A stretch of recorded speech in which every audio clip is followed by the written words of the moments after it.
The video recording in ProRes is now available on iPhone 13 Pro and iPhone 13 Pro Max. Let's find out, is it worth it? What's good guys, my name is Oleg Nikitin, you're watching No Limits On channel from Russia with love, and at first let's find out what the ProRes codec is. ProRes is a professional video codec which has enormous file sizes but pretty low compression rate and a lot of data in it, and it's much easier for your computer to work with such files. It has different steps of compression. ProRes LT is the smaller files, HQ is the bigger files, and 422 is kind of in the middle. Also, I have to mention that iPhone 13 Pro and Pro Max with 256 gigs of memory support 4K up to 30 frames per second, and iPhone 13 Pro and Pro Max with 128 gigs of memory support only Full HD up to 30 frames per second. I'm almost certain that this is because of the slower SSD in 128 gigs models, or probably 128 gigs is not enough space to record in ProRes.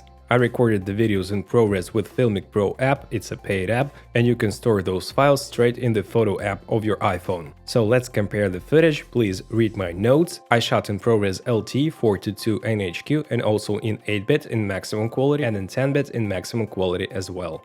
This is the ultra-wide camera, and on the static picture we see almost no difference, it's negligible. When we crop in 400%, we can see that the ProRes footage is slightly sharper, it has a little bit more detail, and also a touch more information in the shadows, especially on the trunk of the tree.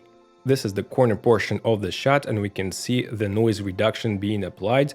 Without zooming in, we can barely tell the difference, but when we crop in 400% once again, we can see that the noise reduction on the 8-bit and 10-bit footage is much more aggressive. And almost all three ProRes shots are looking identical to my eye. Maybe the HQ has a touch more detail, but it's negligible once again. And now let's watch the transition from 10-bit footage to ProRes HQ, and I can see the only difference in color is just a little bit different. I have to mention that I watched this footage through on my 5K iMac display, 27-inch, so I can definitely see the difference.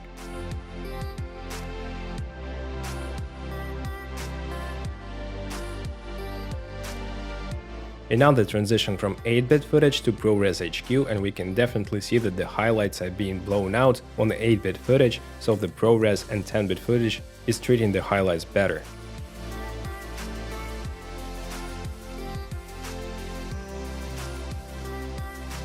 And on this comparison we can see the slight difference in the color, and on the static picture we almost see no difference.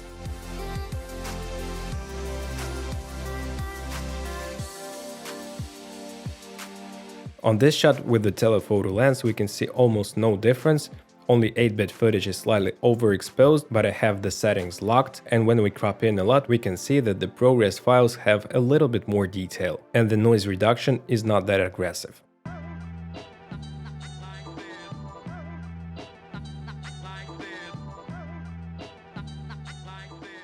Now let's have a look at my skin tone. I can definitely say that it's almost identical, but ProRes files are a touch sharper and we can see more texture of my skin. On this low light picture we had ISO 520, and on a static picture we once again almost see no difference except for the 8-bit footage, which is treating highlights in a different way and it's overexposed a little bit with the same settings. So I do prefer using the 10-bit footage. Now don't be afraid, I changed a lot the colors of Pikachu and his mouth as well, and you can definitely see that the 10-bit footage is slightly worse than the ProRes footage. Look at this green part on the wall, we don't have it in ProRes footage. And the 8-bit footage is still treating the highlights in a different way. And now let's have a look at the shadow near Pikachu. In the static picture we once again almost see no difference. On this shot I also changed the colors a lot, and we see that only the 8-bit file is different. And here's the comparison of 8-bit and ProRes HQ. Look at this part of the leaf, we can see that there is much more color information in this shot, in ProRes HQ.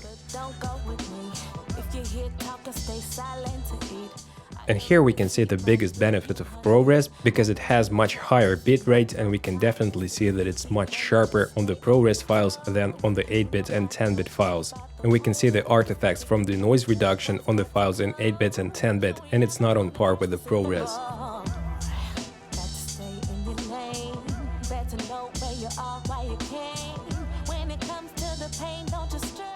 And here's the bitrate of all the codecs. We can see that ProRes LT has 15 times higher bitrate than the 10-bit codec. That is why for dynamic scenes and for fast movement, the ProRes is the king. And now with the changed colors, you can see how ProRes LT is sharper and more pleasing to the eye than the 10-bit standard codec.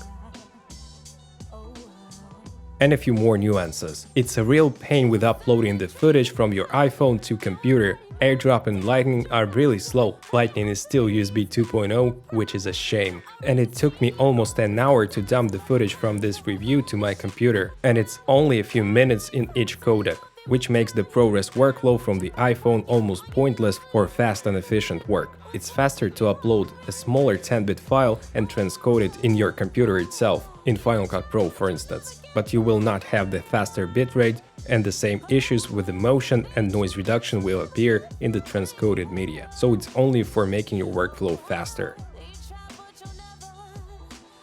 I use ProRes with my Sony a7S III with the Ninja 5 for faster workflow, just connecting my SSD after I shot some footage. I use ProRes LT because I've tested it out and the difference between LT422 and HQ is negligible to me.